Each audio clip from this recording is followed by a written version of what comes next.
नमस्कार विद्यार्थी मित्रांनो, आज आपण NIT कोल्हापूर या ठिकाणी आलो आहे. तर सध्या आता मुलांचा पेपर इथं सुरू आहे आणि काही मुलं सेकंड शिफ्टची पण इथं अवेलेबल आहेत.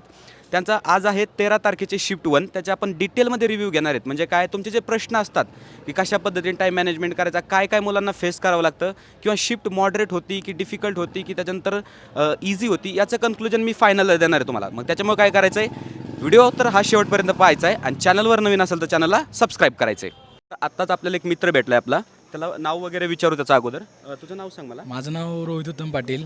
बरं, आणि कुठून आलायस एक्झामसाठी? मी वारणा कोडोली 7वी. वारणा कोडोली का? बरं, आता तुझी शिफ्ट झाली, कशी गेली शिफ्ट? ओव्हरऑल काय म्हणशील शिफ्टबद्दल? म्हणजे एकदम व्यवस्थित चांगली गेली एक्झाम. मॅनेजमेंट पण व्यवस्थित आहे सगळी. बाकी काय नाही. बरं बरं, आणि त्याच्यानंतर आता प्रिपरेशनबद्दल काय सांगशील तुझ्या मला? प्रिपरेशन काय केलं तर आधीच व्यवस्थित, त्यामुळे काय ओके. अडचण आली नाही, व्यवस्थित गेलं. हां, आणि सिलेबस किती कव्हर केला होता तू? सिलेबस तर 90% कव्हर झाला होता. 90%. आणि रिव्हिजन वगैरेसाठी काही स्ट्रॅटेजी वगैरे तुझी? रिव्हिजनसाठी CET टेक्स्ट बुक्स तीन विकत घेतलेले त्यासाठी. होय होय, ओके ओके ओके. आणि त्याच्यानंतर ओव्हरऑल म्हणजे मला सांग की किती एक्सपेक्ट करतो, किती मार्क्स तुला येऊन जातील? तरी 90+. 90+. आणि इन फ्युचर समजा तुला कोणती ब्रांच घ्यायची, सिलेक्ट वगैरे करायची, ते जरा काही थोडंसं गाईड केलं तर? ENTC electronics. ENTC. Okay okay, छान, थँक्यू. थँक्यू. ओके. तर विद्यार्थी मित्रांनो, आत्ताच या ताईची एक्झाम झालेली आहे, तर आपण तिला विचारूया की नक्की कशा पद्धतीने एक्झाम झाली. काय सांगशील तुझ्या एक्झामबद्दल? केमिस्ट्री थोडंसं म्हणजे चांगलं वाटलं आणि मॅथ्स थोडं डिफिकल्ट होतं आणि फिजिक्सचं मॉडरेट होतं. फिजिक्सला जरासा टाईम नाही पुरला. केमिस्ट्रीचं सॉल्व करता करता शेवटला फिजिक्सचं थोडंसं राहिलं होतं. म्हणजे थोडेसे म्हणजे टाईम मॅनेजमेंटमध्ये प्रॉब्लेम येतोय, आपण गाईड करू, त्याच्याबद्दल काय हरकत नाही आहे.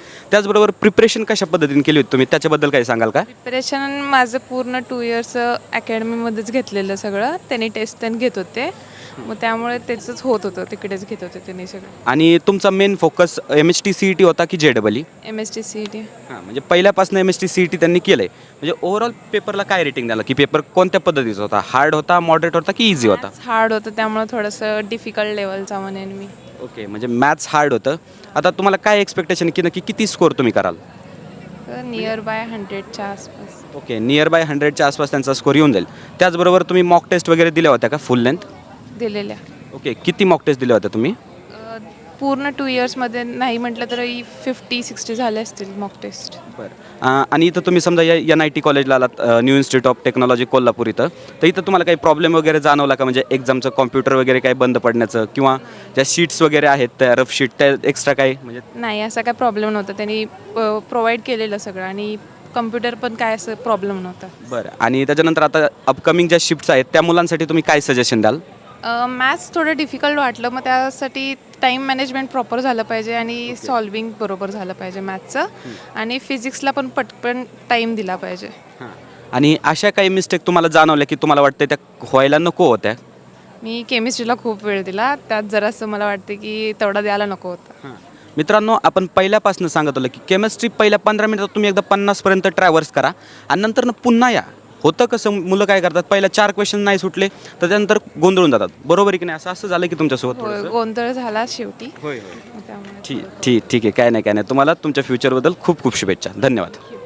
चला, थँक्यू. बरं का, चला. तर आहे तर त्यांना आपण एक्झामबद्दल विचारूया. मला सांग, तुझं नाव सांग पहिलं. सोम मारुती सावंत. ओके. सर, आता इथं पॅरेंट्स आणि स्टुडंट आपल्याला दोघांनी सोबत भेटलेत, त्याच्यामुळे आणखीन जास्त माहिती आपल्याला त्यांच्याकडनं मिळणार आहे. सर, तुमचं नाव?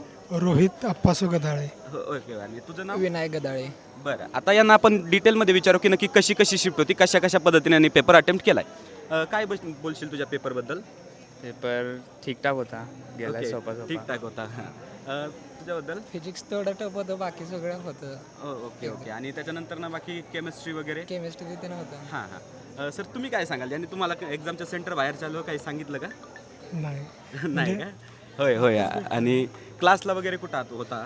क्लास वगैरे काय लावलं नव्हतं याला, होय. फक्त अभ्यासिका लावलेली. अभ्यासिका लावलेली का? अभ्यासिकेत बरं. म्हणजे अभ्यासिका लावून पण होऊ शकतं असं त्यांनी प्रूव्ह करून दाखवलेलं आहे. आता आपला मेन प्रश्न विचारू, जो तुमच्या सर्वांच्या मनात असतो, की JEE मधले क्वेश्चन रिपीट झाले होते का? मधले नाही. JEE मधले म्हणजे एवढे तरी नव्हते झाले असं त्याला आपल्याला समजतंय. तू काय सांगशील JEEच्या क्वेश्चनबद्दल? कारण मुलं सगळ्यात जास्त घाबरतात JEEच्या क्वेश्चन्सला. 20 ते 30% होते तरी. ओके. म्हणजे JEEचे क्वेश्चन ज्याला जास्त मिळालेले आहेत, बरोबर. आता आपला पर्स्पेक्टिव्ह, आपण ज्या पद्धतीने अभ्यास करतो ना त्या पद्धतीने आपल्याला क्वेश्चन दिसत आहेत. बरं सर, अजून तुम्ही काय सांगाल की इन फ्युचर आता मला हे बघा CET बद्दल मी तुम्हाला जास्त काय विचारणार नाही, पण हे नक्की नक्की काय केलं पाहिजे इन फ्युचर, कोणती ब्रांच वगैरे सिलेक्ट केली पाहिजे, तुमच्या काय अपेक्षा त्याच्याकडनं? आता त्याचे म्हणजे त्याच्या कॅपॅसिटीप्रमाणे तो म्हणजे हे होय, करत होय. त्यात कसं झालंय म्हणजे मेन परीक्षेच्या टायमाला तो म्हणजे आजारी पडलाय. आजारी पडला काय? त्यामुळे त्याचा जरा म्हणजे जेवढा होईल त्याने तेवढा अभ्यास केलेला आहे. तर त्याच्या पुढे आता काय होईल त्याचं ते हे. हो, थँक्यू. आणि ऑनलाईन यांना आपण विचारू की ऑनलाईन एखादं यूट्यूब चॅनल वगैरे काय फॉलो केलं होतं का तुम्ही? ऑनलाईन कोणतं यूट्यूब ऑनलाईन चॅनल नाही, ऑफलाईन कोर्स लावलेला गडिंग्लजला. कुठं अकॅडमीमध्ये? गडिंग्लजला होय. गडिंग्लजला काय? बरं, तुम्ही चॅनल वगैरे कोणतं फॉलो केलं होतं? ऑनलाईन कोणते नाही. ऑनलाईन नाही केलं. ओके चालतंय. म्हणजे ओव्हरऑल मला सांगा की कशी येईल, छान गेली तुम्हाला सगळ्यांना? किती मार्क्स एक्सपेक्ट करतो तरी अंदाजे? ते 70च्या वरती पर्सेंटाईल. 70च्या वरती पर्सेंटेज म्हणजे मार्क्स जर सांगितले तर? मार्क्स marks मार्क्स सांग. काय सांगू शकत नाही मी. ओके ठीक आहे. आणि तुझं? 120 120 130. ओके. तुमच्या भविष्यासाठी तुम्हाला खूप खूप खूप खूप शुभेच्छा सर. तुम्हाला पण असंच त्याला सपोर्ट करत राहा. Okay, thank you. चला मित्रांनो, आपला एक सबस्क्रायबर आपल्याला भेटला, आपला एक स्टुडंटच आहे. त्याने मला ओळखलं तिथं आणि त्या ठिकाणी विचारलं की सर तुम्ही यूट्यूबवरून आला आहेत का, बरं का. आता त्याच्याविषयी आपण त्याला, आता त्याचा पेपर सध्या झालेला नाही आहे, आता तो सेकंड शिफ्टला आहे, 2 वाजता त्याच्यामध्ये पेपर आहे त्याचा.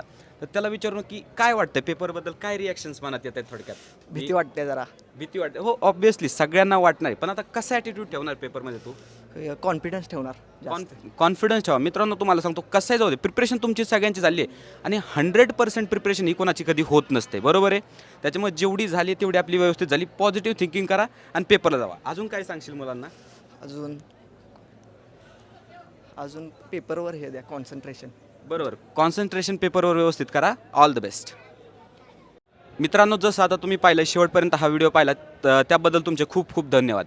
आपण बऱ्याचशा मुलांना विचारलं, काही मुलं व्हिडिओत आले नाहीत, काही मुलं व्हिडिओत आलेत. तुम्हाला एक आयडिया आलीच असेल क्लिअर की आजची जी शिफ्ट होती त्याचं मॅथमॅटिक्स थोडंसं अवघड होतं आणि पेपर हा लेंथी असल्या कारणामुळे काय झालं की मुलांना तो सोडवायला खूप टाईम वेस्ट झाला त्यांचा, बरोबर आहे, किंवा टाईम इन्व्हेस्ट करायला लागला त्यांना.